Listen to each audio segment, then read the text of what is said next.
Selamat pagi, siang, sore, malam buat lo semua yang lagi dengerin Ngopi Politik. Podcast tempat kita ngobrolin politik sambil nyeruput kopi, biar santai tapi tetap nyampe. Nah, hari ini gue nggak sendiri nih. Di samping gue udah ada narasumber yang katanya paling sotoy se-Indonesia. Biar pusing tapi nggak bikin sakit kepala. Kita sambut Bapak Sotoy. Tepuk tangan dulu dong. Dina, saya ini bukan sotoy, tapi sok tahu orang yang pokoknya gitulah. Intinya saya hadir untuk meluruskan yang bengkok dan membengkokkan yang lurus.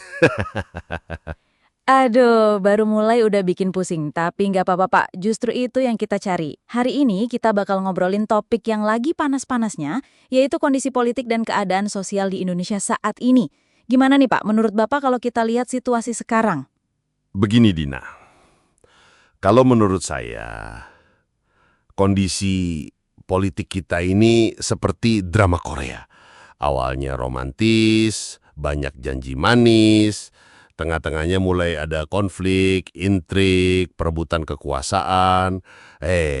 Ujung-ujungnya ada plot twist yang bikin kita semua tepok jidat.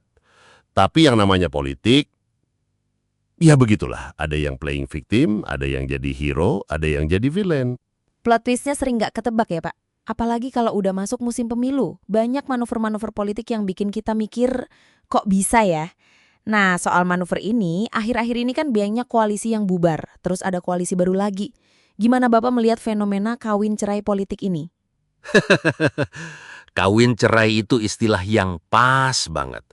Politikus kita ini kalau berkoalisi itu kayak Tinder. Geser kanan kalau cocok, geser kiri kalau nggak cocok.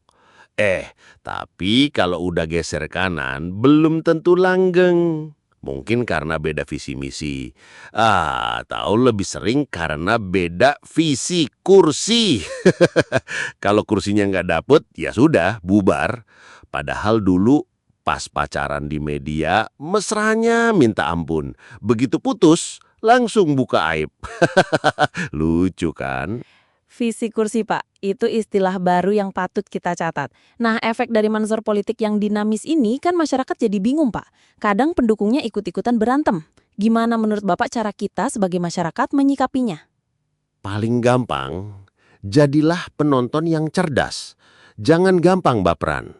Kalau politikus lagi berantem, kita cukup siapkan popcorn, duduk manis, sambil mikir ini beneran berantem atau cuma acting buat menaikkan rating. Karena kadang yang di panggung kelihatannya perang, di belakang meja mereka lagi tukeran resep masakan buat makan siang. Tugas kita itu bukan jadi supporter fanatik, tapi jadi wasit yang adil. Nilai programnya bukan orangnya. Nah, ini masuk ke topik kedua, Pak. Soal keadaan sosial.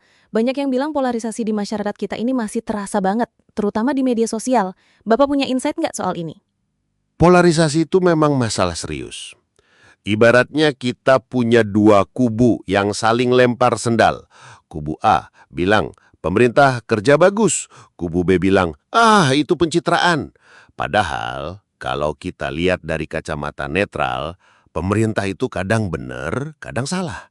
Rakyat juga gitu. Ada yang pinter, ada yang ya gitu deh. Nah, yang saya perhatikan, Pak, media sosial ini sering jadi arena perang yang paling brutal. Kenapa sih, Pak, orang-orang di media sosial itu gampang banget tersulut emosi?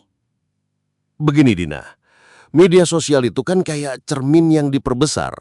Orang yang aslinya biasa-biasa aja di media sosial bisa jadi jagoan keyboard.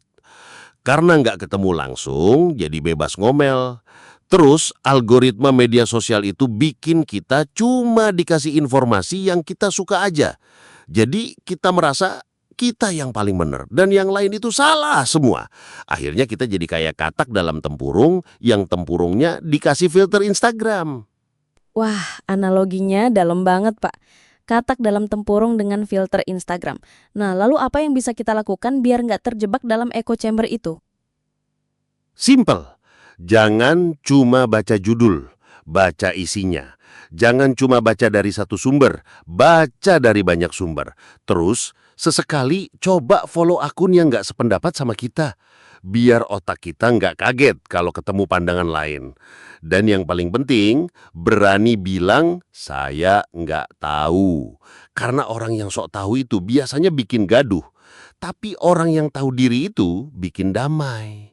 Pak, ini pertanyaan terakhir dan sekaligus penutup. Di tengah semua hiruk-pikuk politik dan sosial ini, apa sih Pak pesan Bapak buat para politisi dan juga buat masyarakat Indonesia? Buat para politisi, pesan saya cuma satu. Jangan terlalu serius. Sesekali turun dari singgasana. Naik motor, belusukan ke pasar, ngobrol sama ibu-ibu. Dengarkan keluhan mereka, bukan cuma pas lagi kampanye. Karena politik itu bukan cuma soal kursi, tapi soal hati. Kalau hatinya nggak nyampe, ya percuma. Hati yang paling penting ya, Pak. Betul. Nah, buat masyarakat, pesan saya juga satu. Jangan terlalu serius juga. Politik itu cuma bagian kecil dari hidup kita. Masih banyak hal lain yang lebih penting, masih banyak kopi yang harus diseruput, masih banyak obrolan ringan yang harus kita nikmati. Jangan sampai gara-gara beda pilihan politik, kita jadi musuhan sama tetangga. Kalau tetangga lagi kesulitan, bantuin. Itu jauh lebih penting daripada berdebat di Twitter soal siapa yang salah. Karena pada akhirnya yang nolongin kita saat lagi butuh itu bukan capres, tapi tetangga sebelah rumah. Dengar banget Pak. Bapak Sotoi, terima kasih banyak atas obrolan yang santai tapi penuh makna ini. Semoga kita semua bisa jadi penonton drama politik yang cerdas dan jadi masyarakat yang lebih guyup. Sama-sama Dina, salam sok tahu dari saya. Oke teman-teman, itu dia obrolan kita bareng Bapak Sotoi di Ngopi Politik episode kali ini. Jangan lupa, politik itu penting, tapi jangan sampai bikin kita lupa sama kemanusiaan. Sampai jumpa di episode selanjutnya.